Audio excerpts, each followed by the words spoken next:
ಕರ್ನಾಟಕ ತುಳು ಸಾಹಿತ್ಯ ಅಕಾಡೆಮಿ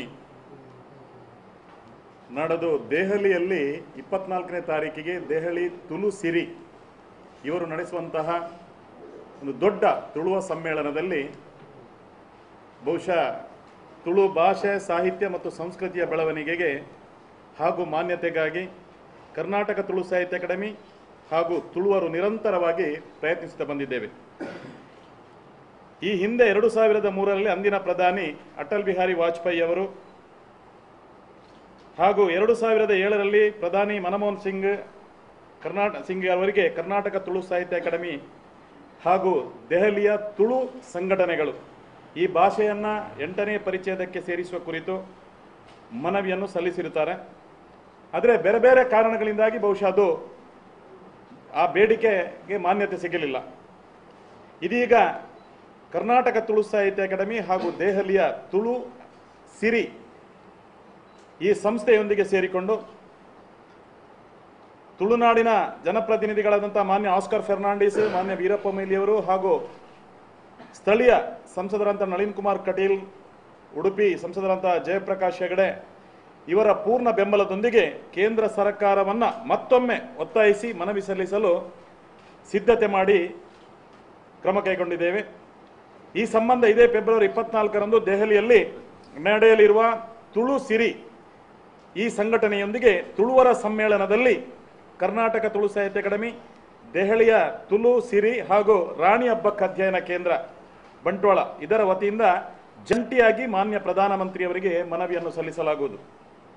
ಈ ಹಿಂದೆ ಸಲ್ಲಿಸಲಾದ ಮನವಿ ಹಾಗೂ ದಾಖಲೆಗಳನ್ನು ಅಧ್ಯಯನ ಮಾಡಿ ಪರಿಷ್ಕೃತಗೊಳಿಸಿ ತುಳು ಭಾಷೆ ಸಾಹಿತ್ಯ ಸಂಸ್ಕೃತಿಗಳ ಹಿನ್ನೆಲೆ, ಸತ್ವ ಹಾಗೂ ಸಾಧನೆಗಳನ್ನು ದಾಖಲಿಸುವ ಸಲುವಾಗಿ ಅಕಾಡೆಮಿಯಿಂದ ಬಂಟ್ವಾಳದ ರಾಣಿ ಹಬ್ಬಕ್ಕ ಅಧ್ಯಯನ ಕೇಂದ್ರದಲ್ಲಿ ತುಳುನಾಡಿನ ವಿದ್ವಾಂಸರನ್ನು ಒಟ್ಟು ಸೇರಿಸಿ ಒಂದು ದಿನದ ಕಾರ್ಯಾಗಾರವನ್ನು ಏರ್ಪಡಿಸಲಾಗಿತ್ತು. ಈ ಕಾರ್ಯಾಗಾರದಲ್ಲಿ ವಿದ್ವಾಂಸರುಗಳಾದಂತಹ professor A V Navada, doctor Oman Nandavara, doctor Padakallu Vishnu Bhat, doctor Pundikai Ganapayya Bhat ಹಾಗೂ doctor Ramdas Prabhu, doctor Madhava Peraje, doctor Ananthakrishna Bhat ಮುಂತಾದವರು ಭಾಗವಹಿಸಿ ಅವರು ನೀಡಿದ ಮಾಹಿತಿಯಂತೆ ಹಾಗೂ ಅವರ ಅಮೂಲ್ಯ ಅಂಶಗಳನ್ನೊಳಗೊಂಡ ಮನವಿಯನ್ನು ಅಕಾಡೆಮಿ ಸಿದ್ಧಪಡಿಸಿರುತ್ತದೆ. ಈ ಬಗ್ಗೆ ಅಕಾಡೆಮಿ ಸದಸ್ಯ ಪ್ರೊಫೆಸರ್ ತುಕಾರಾಮ್ ಪೂಜಾರಿ, ಸಾಯಿ ಗೀತಾ ಹಾಗೂ ಪ್ರೊಫೆಸರ್ ನಂದಕಿಶೋರ್ ಇವರು ನಮಗೆ ಸಹಕಾರವನ್ನು ಕೊಟ್ಟಿದ್ದರು. ಒಟ್ಟಾರೆಯಲ್ಲಿ ಇವತ್ತು ನಾವು ನಿಮ್ಮನ್ನು ಕರೆದಂತಹ ಉದ್ದೇಶ ನಾಡದು ದೆಹಲಿ ಸಿರಿ ಅಲ್ಲಿ ನಡೆಯತಕ್ಕಂತಹ ಒಂದು ದೊಡ್ಡ ಕಾರ್ಯಕ್ರಮ. ಮಾನ್ಯ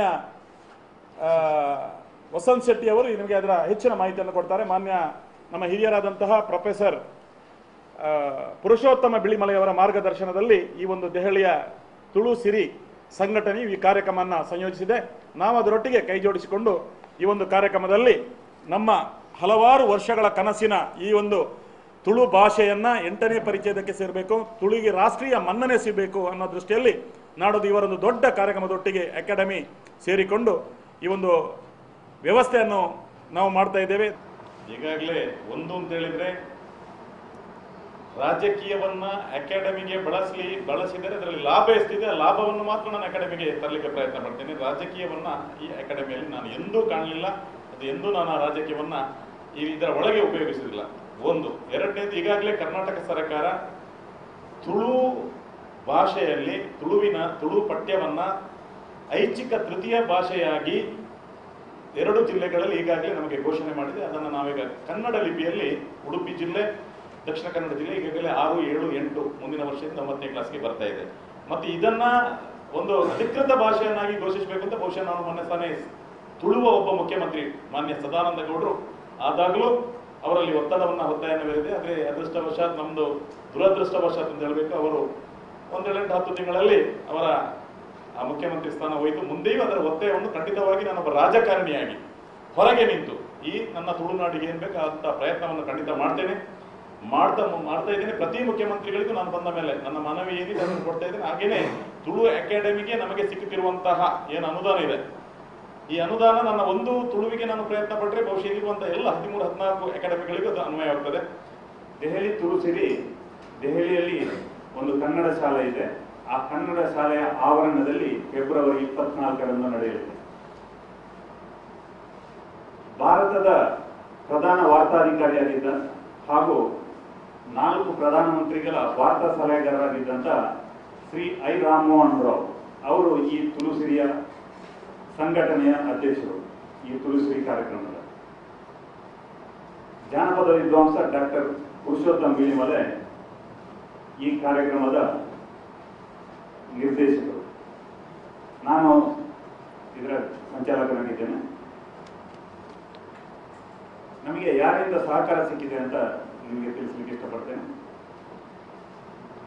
ಮಾಜಿ ಮುಖ್ಯಮಂತ್ರಿ ಶ್ರೀ ಸದಾನಂದ ಗೌಡ ಹಾಗೂ ಸಂಸದ ನಳಿನ್ ಕುಮಾರ್ ಕಟೀಲ್ ಅವರ ಪ್ರಯತ್ನದಿಂದಾಗಿ ಕರ್ನಾಟಕ ಸರ್ಕಾರ 10 ಲಕ್ಷ ರೂಪಾಯಿಗಳನ್ನು ಬಿಡುಗಡೆ ಮಾಡಿದೆ. ಕರ್ನಾಟಕ ತುಳು ಸಾಹಿತ್ಯ ಅಕಾಡೆಮಿ ಕೇಂದ್ರ ಸರ್ಕಾರಕ್ಕೆ ಸಲ್ಲಿಸಬೇಕಾದ ಮನವಿಯನ್ನು ಈಗಾಗಲೇ ಸಿದ್ಧಪಡಿಸಿದೆ. ಅದರ ಮುಂದಿನ ಕೆಲಸವನ್ನ ಡಾಕ್ಟರ್ ಪುರುಷೋತ್ತಮ್ ಬಿಳಿಮಲೆ ಅವರು ಮಾಡ್ತಾ ಇದ್ದಾರೆ. ಈ ಕಾರ್ಯಕ್ರಮಕ್ಕೆ ತುಳು ಅಕಾಡೆಮಿ ಕೂಡ 1,50,50,000 ರೂಪಾಯಿಯನ್ನು ನೀಡುವುದಾಗಿ ಈಗಾಗಲೇ ನಮಗೆ ಭರವಸೆ ಮತ್ತು ಪತ್ರ ಮುಖೇನ ತಿಳಿಸಿದ್ದಾರೆ, ಅವರು ಕೊಡ್ತಾ ಇದ್ದಾರೆ. ಜೊತೆಗೆ ದೆಹಲಿಯಲ್ಲಿ ಇರುವಂತಹ ಎಲ್ಲ ಕನ್ನಡ ಪರ ಹಾಗೂ ತುಳು ಸಂಘಟನೆಗಳು ನಮ್ಮ ಜೊತೆಗೆ ಸಹಕಾರ ನೀಡ್ತಾ ಇದೆ. ವೇದಿಕೆಯ ದ್ವಾರಕ್ಕೆ ಸುಪ್ರೀಂ ಕೋರ್ಟಿನ ಹಿರಿಯ ನ್ಯಾಯಾಧೀಶರಾಗಿದ್ದ, ಇತ್ತೀಚೆಗೆ 1 ತಿಂಗಳ ಹಿಂದೆಯಷ್ಟೇ ನಿಧನರಾದ ನಮ್ಮ ತುಳುನಾಡು ಡೆವಲಪ್ಮೆಂಟ್ ಫಾರಮಿನ ಅಧ್ಯಕ್ಷರಾಗಿದ್ದ ದಿವಂಗತ ಎಂ ವೀರಪ್ಪ ಅವರ ಹೆಸರನ್ನು ವೇದಿಕೆಯ ದ್ವಾರಕ್ಕೆ ಇಡಲಾಗಿದೆ.